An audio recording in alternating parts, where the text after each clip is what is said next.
ഉത്കണ്ഠ അഥവാ ആങ്സൈറ്റി, ഇത് നമ്മൾ പലപ്പോഴും കേൾക്കുന്ന ഒരു വാക്കാണ്. പക്ഷെ അതിൻ്റെ അർത്ഥം എന്താണ്? ഇത് നമ്മളെ എങ്ങനെ ബാധിക്കും? അതിനെ എങ്ങനെ നേരിടാം? ഇന്നത്തെ വീഡിയോയിൽ ഉത്കണ്ഠയെക്കുറിച്ച് സംസാരിക്കാം എന്ന് വിചാരിക്കുന്നു. ഇന്ത്യൻ വനിതാ ക്രിക്കറ്റർ ജമീമ റോഡ്രിഗസിൻ്റെ women's world cup cricket semi final മത്സരത്തിന് ശേഷമുള്ള പ്രസ് കോൺഫറൻസ് ആണ് ഉത്കണ്ഠയെക്കുറിച്ച് സംസാരിക്കാൻ എന്നെ പ്രചോദിപ്പിച്ചത്. വീഡിയോയിലേക്ക് കടക്കുന്നതിന് മുമ്പ് ഇത്തരത്തിലുള്ള ആശയങ്ങൾ നിങ്ങൾക്ക് ഉപകാരപ്രദമാണെന്ന് തോന്നിയാൽ ചാനൽ സബ്സ്ക്രൈബ് ചെയ്യാൻ മറക്കരുത്. നിങ്ങളുടെ അഭിപ്രായങ്ങൾ രേഖപ്പെടുത്താൻ മടിക്കരുത്. നിങ്ങളുടെ അഭിപ്രായങ്ങൾ മറ്റൊരു വ്യക്തിക്ക് പ്രചോദനമായി മാറാൻ സാധ്യതയുണ്ട്. എന്താണ് ഉത്കണ്ഠ അഥവാ ആങ്സൈറ്റി? ഉത്കണ്ഠ ഒരു സ്വാഭാവിക മാനസിക പ്രതികരണമാണ്.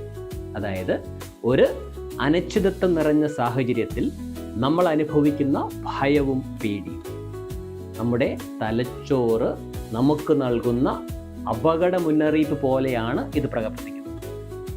അപകടങ്ങളെക്കുറിച്ചുള്ള സൂചനകൾ നൽകുന്ന സൈറനുകൾ പോലെ ഉത്കണ്ഠ നമ്മളിൽ വരാൻ സാധ്യതയുള്ള അപകടങ്ങളെക്കുറിച്ച് നമുക്ക് മുന്നറിയിപ്പ് നൽകും. ചെറുതായ ഉത്കണ്ഠ അനുഭവപ്പെടുന്നത് ചിലപ്പോൾ സഹായകരമായിരിക്കും. ഉദാഹരണത്തിന്, പരീക്ഷയ്ക്ക് മുമ്പുള്ള ഉത്കണ്ഠ നമുക്ക് കൂടുതൽ ശ്രദ്ധ നൽകാനും കൂടുതൽ നന്നായി ആ പരീക്ഷയ്ക്ക് പ്രിപ്പയർ ചെയ്യാനും നമ്മളെ സഹായിച്ചിട്ടുണ്ട്. പക്ഷേ ഇത് സ്ഥിരമായി, അതിക്രമമായി അല്ലെങ്കിൽ യാതൊരു യാഥാർത്ഥ്യ അപകടവും ഇല്ലാത്ത സാഹചര്യങ്ങളിൽ ഉണ്ടാകുമ്പോഴാണ് പ്രശ്നങ്ങൾ ഉണ്ടാകുന്നത്. എന്താണ് ഉത്കണ്ഠയുടെ ലക്ഷണങ്ങൾ? ഉത്കണ്ഠ പല വ്യക്തികളിലും പല രീതിയിലായിട്ടാണ് പ്രകടമാകുന്നത്. ചിലർക്ക് അത് നെഗറ്റീവ് ചിന്തകളുടെ വേലിയേറ്റമാകാം, മറ്റുള്ളവർക്ക് ഹൃദയമിടിപ്പ് കൂടുന്നത് പോലെയാകാം, വേറെ ചിലർക്ക് അമിതമായ വിയർപ്പാകാം. ചില സാധാരണ ലക്ഷണങ്ങൾ എല്ലാവരിലും കണ്ടുവരുന്നത്: 1, ശ്രദ്ധ കേന്ദ്രീകരിക്കാനുള്ള ബുദ്ധിമുട്ട്; 2, മസിൽ ടെൻഷൻ അനുഭവപ്പെടുക; 3, ഉറക്കം നഷ്ടപ്പെടുക; 4, ഭയമുള്ള സാഹചര്യങ്ങൾ ഒഴിവാക്കാനുള്ള പ്രവണത. ശാരീരികപരമായ ലക്ഷണങ്ങളും ഉണ്ടായേക്കാം: വയറുവേദന, തലവേദന, ക്ഷീണം എന്നിവയെല്ലാം. ഞാൻ ആദ്യമേ പറഞ്ഞതുപോലെ ഇത് എല്ലാവരിലും ഒരുപോലെ ആയിരിക്കണമെന്നില്ല. എല്ലാ ലക്ഷണങ്ങളിലും എല്ലാവരിലും കണ്ടിരിക്കണമെന്നും നിർബന്ധമില്ല.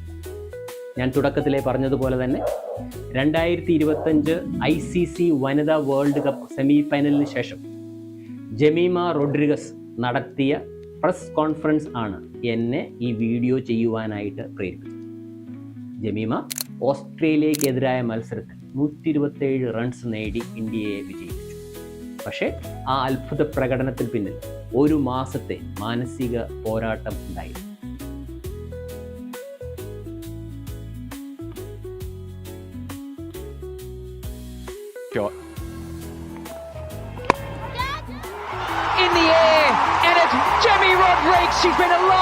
അവൾ വെളിപ്പെടുത്തിയതിനനുസരിച്ച് ടൂർണമെന്റിന്റെ സമയത്ത് അവൾക്ക് തീവ്രമായ ഉത്കണ്ഠയും മാനസിക സമ്മർദ്ദവും അനുഭവിക്കേണ്ടി വന്നിരുന്നു.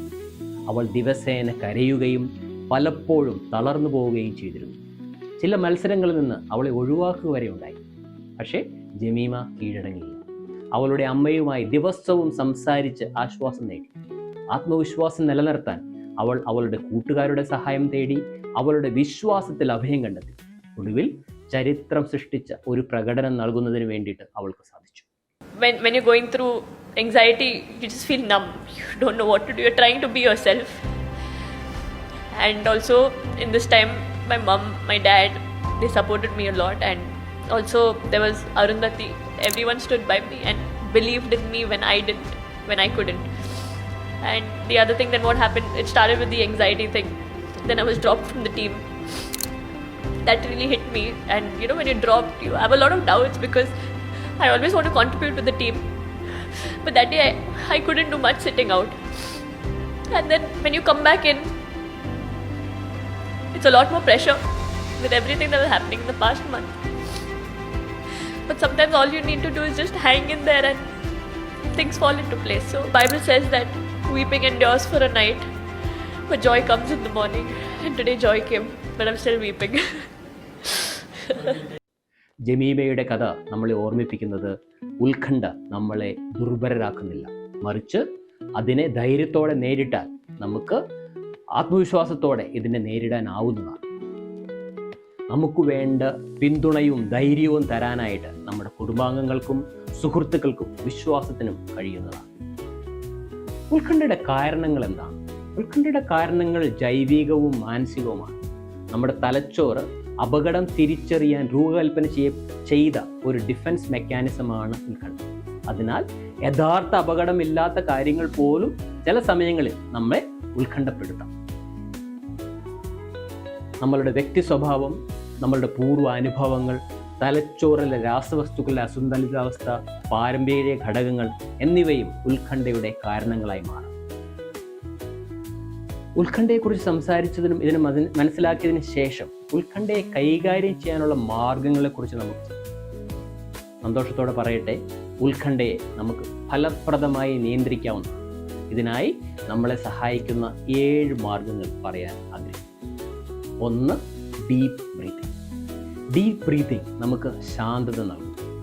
4 സെക്കൻഡ് ശ്വാസം എടുക്കുക, 4 സെക്കൻഡ് അത് ഹോൾഡ് ചെയ്യാനായിട്ട് ശ്രമിക്കുക, അതിനുശേഷം 6 സെക്കൻഡിലൂടെ അത് ഉച്ഛ്വസിച്ച് കളയും. 2. ജേർണലിംഗ്. നമ്മുടെ മനസ്സിലൂടെ കടന്നു പോകുന്ന ചിന്തകളെ എഴുതി വയ്ക്കുന്നതിലൂടെ അവയെ നിയന്ത്രിക്കുന്നതിനുള്ള കഴിവ് നമുക്ക് ഓട്ടോമാറ്റിക്കലായി ലഭിക്കും. 3. വ്യായാമം.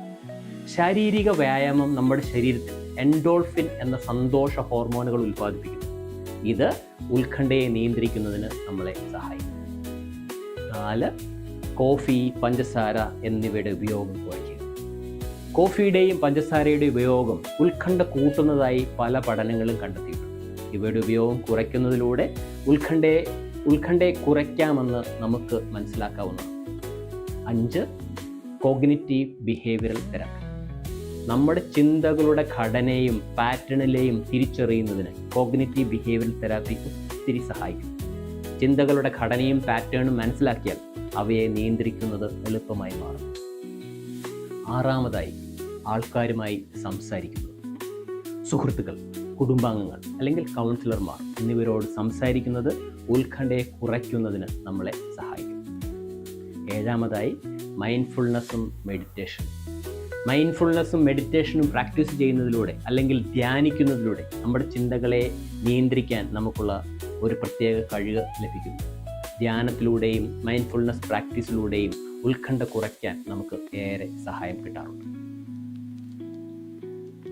ഉത്കണ്ഠ അനുഭവപ്പെടുക എന്നത് വളരെ സാധാരണമാണ്. എപ്പോഴാണ് സഹായം തേടേണ്ടതെന്നത് വളരെ പ്രധാനപ്പെട്ട ഒരു ചോദ്യമാണ്. ഉത്കണ്ഠ നിങ്ങളുടെ ജോലിയെ, ബന്ധങ്ങളെ അല്ലെങ്കിൽ നിങ്ങളുടെ ദിനചര്യയെ ബാധിക്കുന്നുണ്ടെങ്കിൽ സഹായം തേടേണ്ട സമയമായിരിക്കും. സഹായം ആവശ്യമാണെങ്കിൽ സഹായം തേടാൻ മടിക്കരുത്. സഹായം തേടുന്നത് ധൈര്യത്തിൻ്റെ അടയാളമാണ്. നേരത്തെ പറഞ്ഞതുപോലെ ഉത്കണ്ഠ വളരെ സാധാരണമാണ്. അതിനെ നേരിടാനും വിജയിക്കാനുമുള്ള കഴിവ് നമുക്കെല്ലാവർക്കുമുണ്ട്. ഓർക്കുക, സഹായം തേടുന്നത് ഒരു ദൗർബല്യമല്ല. നമ്മളെല്ലാവരും മനുഷ്യരാണ് എന്നുള്ള സൂചകങ്ങൾ മാത്രമാണ്. ഉത്കണ്ഠയെ നേരിടുന്നതിന് നിങ്ങൾക്ക് ഞങ്ങളുടെ സഹായം ആവശ്യമുണ്ടെങ്കിൽ ബന്ധപ്പെടാൻ മടിക്കരുത്. ഞങ്ങളുടെ കോൺടാക്റ്റ് ഡീറ്റെയിൽസ് വീഡിയോ ഡിസ്ക്രിപ്ഷനിൽ ആഡ് ചെയ്തിട്ടുണ്ട്. ഓർക്കുക, ഉത്കണ്ഠയെ നേരിടാനുള്ള ശക്തി നമ്മളിൽ എല്ലാവരിലുമുണ്ട്. ആ ശക്തിയെ നമുക്ക് തിരിച്ചറിയാം. ആ ശക്തിയെ ആവശ്യമായ സഹായങ്ങളിൽ നമുക്ക് ഉപയോഗിക്കാം. Thank you.